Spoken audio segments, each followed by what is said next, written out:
আসসালামু আলাইকুম। ভর্তার রেসিপি লই এলাম। তো কি ভর্তা বানাইছন? আজ বানাইছি মাছ দিয়ে আবার ভর্তা ওদিনে বানাইছি তো ভিডিও ন করি। তো খুব মজা লাগে গরমে দিবে কোনোতে তাহলে যেখনো মাছ দিয়ে দেখানো কিছু নাই।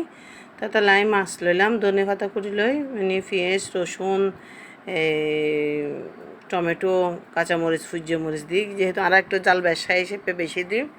তো ইন কুটি বাছিয়ে প্রথমে লইলাম, তারপরে এলা চুলো তাই গেলাম গুম ইনে লাফিয়েছি ইনুরে বাজি ফেলাই সরষের তেল চেষ্টা করবেন যে মানে সরষের তেল দিবেন লাই, আর একটু ওই ফান দিবেন লাগে গেলে মাছ ড্রাই হয়ে যাইলে ইনু মিদি তেল টানে বেশি।